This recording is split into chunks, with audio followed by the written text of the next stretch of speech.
சென்னை ஆளுநர் மாளிகையில் காவி உடையில் திருவள்ளுவர் படம் இடம்பெற்றதால் சர்ச்சை. எக்காலத்திற்கும் பொருந்தக்கூடிய திருவள்ளுவரும் சனாதனிதான் என ஆளுநர் அர்லேகர் பேச்சு.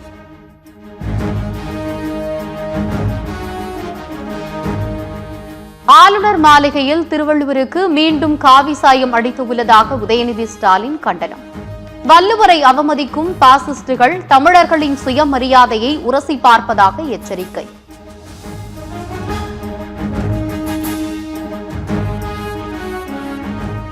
தமிழ்தாய் வாழ்த்து போன்று வள்ளுவர் விவகாரத்திலும் முதலமைச்சர் விஜய் பயந்து நடுங்கக்கூடாது. கொள்கை எதிரிகள் வள்ளுவருக்கு காவி சாயம் பூசியதை தட்டி கேட்க தயங்குவது ஏன் என உதயநிதி கேள்வி.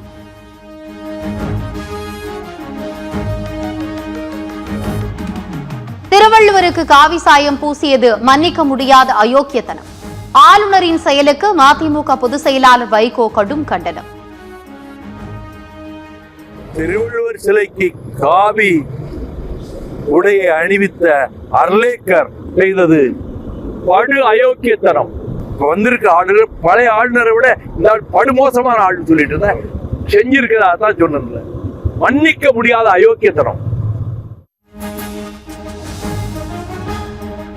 டெல்லியில் சாஹித் மெட்ரோ ரயில் நிலையம் அருகே 5 மாடி கட்டடம் இடிந்து விழுந்து விபத்து. இடிபாடுகளில் சிக்கிய 10 பேர் மீட்பு. மேலும் சிலர் சிக்கியுள்ளதால் தொடரும் மீட்பு பணிகள்.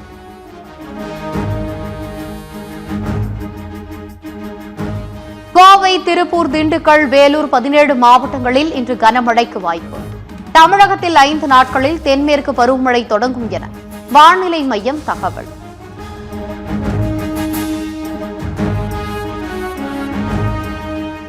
மேகதாது அணை திட்டத்திற்கு எதிராக கர்நாடகா நோக்கி பேரணியை தொடங்கிய தமிழக விவசாயிகள் ஜூஜுவாடி வழியாக இன்று கர்நாடகாவிற்குள் நுழைந்து மேகதாது பகுதியை முற்றுகையிட திட்டம்.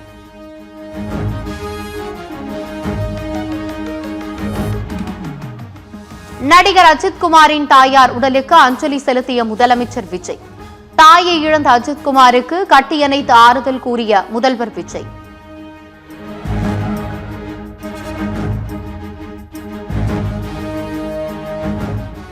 எத்தனை சவால்களை சந்தித்தாலும் பீனிக்ஸ் பறவையாக வீறு கொண்டு எழும் ஆற்றல் திமுகவுக்கு உண்டு. அண்ணா அறிவாலயத்தில் நடைபெற்ற ஜென்சி திமுக சந்திப்பு கூட்டத்தில் முன்னாள் அமைச்சர் டிஆர்பி ராஜா பேச்சு.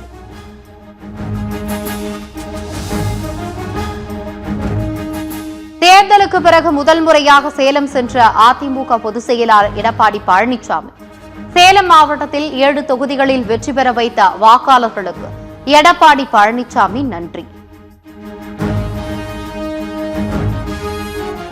மேற்கு வங்கத்தில் மம்தா பானர்ஜியின் உறவினரும் எம்பியுமான அபிஷேக் பானர்ஜி மீது தாக்குதல்.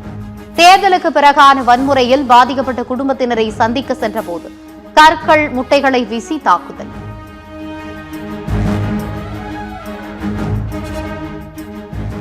தாக்கப்பட்ட பிறகும் பாதிக்கப்பட்ட குடும்பத்தினரை சந்தித்து ஆறுதல் கூறிய அபிஷேக் பானர்ஜி. தாக்குதலுக்கு உள்ளான அபிஷேக் பானர்ஜி மருத்துவமனையில் அனுமதிக்கப்பட்டு சிகிச்சை.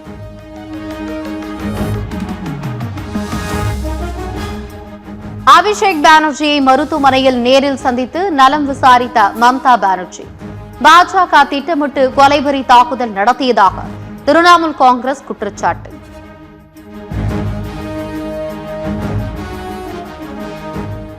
அபிஷேக் பானர்ஜி மீதான தாக்குதலுக்கு மல்லிகார்ஜுன கார்கே, அகிலேஷ் யாதவ் கண்டனம். பாஜகவின் வன்முறை அரசியலை ஒருபோதும் ஏற்றுக்கொள்ள முடியாது என காட்டம்.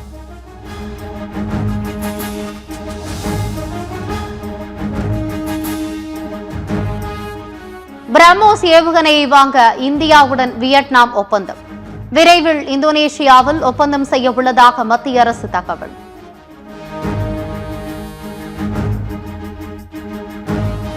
டாஸ்மாகில் பாட்டிலுக்கு 10 ரூபாய் கூடுதலாக வசூலிப்பது தாவேகா ஆட்சியில் ஒழிக்கப்பட்டுள்ளது.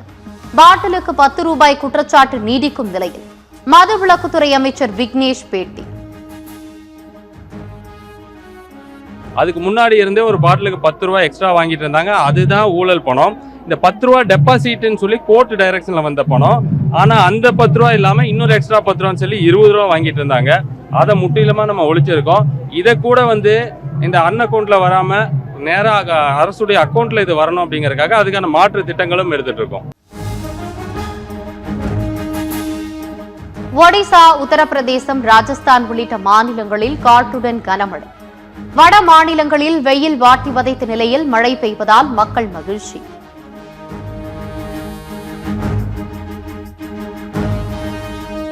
ராஜஸ்தானில் 2வது நாளாக வீசிய புழுதி புயலால் பொதுமக்கள் கடும் பாதிப்பு.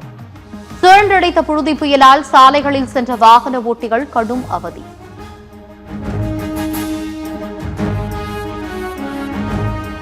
டெல்லியில் மியான்மர் அதிபருடன் மத்திய வெளியுறவு அமைச்சர் ஜெய்சங்கர் சந்திப்பு.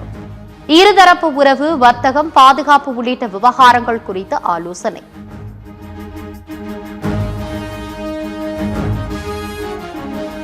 கர்நாடக காங்கிரஸ் சட்டமன்ற குழு தலைவராக தேர்வு செய்யப்பட்ட டி.கே. சிவகுமார் ஆளுநருடன் சந்திப்பு.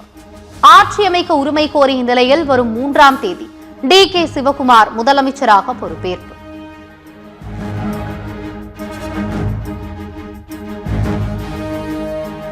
தொழில்நுட்ப கோளாறால் கியூட் நுழைவுத் தேர்வு எழுத முடியாத மாணவர்களுக்கு மறுதேர்வு.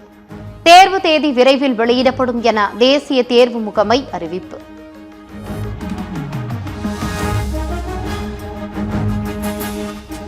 நடிகை ஜாக்குலின் பெர்னாண்டஸ், சுகேஷ் சந்திரசேகர் மீது குற்றச்சாட்டுகள் பதிவு செய்ய உத்தரவு.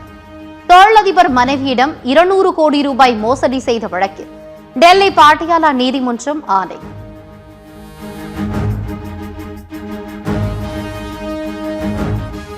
அரியலூர் மாவட்டம் ஜெயங்கொண்டம் அருகே குழந்தை கடத்தல் முயற்சி என புகார். சந்தேகத்துக்கு உரிய நபர்களின் நடமாட்டம் குறித்து சம்பவ இடத்தில் போலீசார் விசாரணை.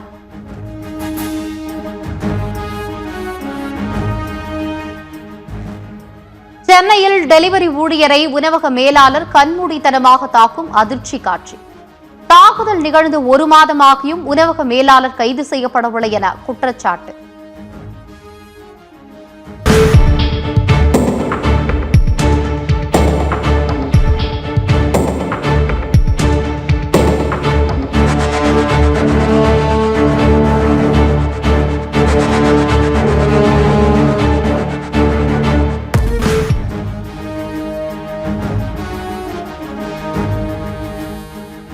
தமிழக மின்சாரத்துறை சீரமைக்கப்பட்டு வருவதாக மின்துறை அமைச்சர் நிர்மல்குமார் தகவல்.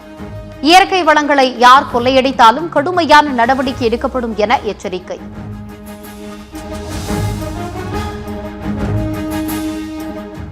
பாபநாசம், மணிமுத்தாறு சோதனை சாவடிகளில் ரொக்கமாக கட்டணம் செலுத்தும் நடைமுறை ரத்து.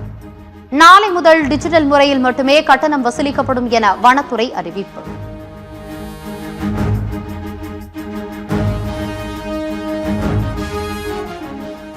பஞ்சாப் மாநிலம் ஜலந்தரில் தகவல் அறியும் உரிமை ஆர்வலர் சிம்ரன்ஜித் சிங் சுட்டுக்கொலை. பஞ்சாபில் பட்ட பகலில் சமூக ஆர்வலர் படுகொலை செய்யப்பட்டதால் பரபரப்பு.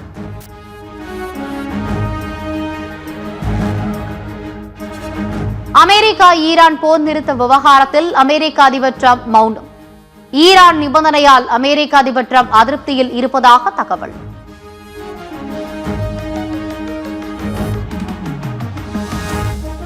ஐபிஎல் இறுதிப் போட்டியில் பெங்களூரு, குஜராத் அணிகள் இன்று பலப்பரீட்சை.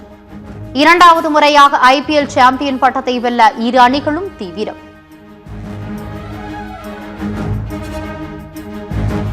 பிரெஞ்சு ஓபனில் சபலென்கா, ஒசாகா, மேடிசன் கீஸ் காலிறுதிக்கு முந்தைய சுற்றுக்கு தகுதி.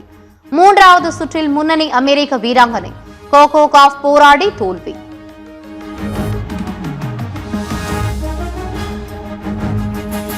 சிங்கப்பூர் ஓபன் பேட்மிண்டனில் சாத்விக் சிராக் ஜோடி இறுதிப் போட்டிக்கு தகுதி. கலப்பு இரட்டையர் அரையிறுதியில் இந்தியாவின் துருவ், தனிஷா ஜோடி போராடி தோல்வி.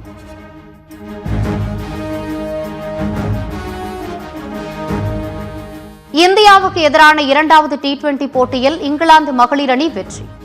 3 போட்டிகள் கொண்ட T20 தொடரில் இரு அணிகளும் தலா ஒரு வெற்றியுடன் சமநிலை.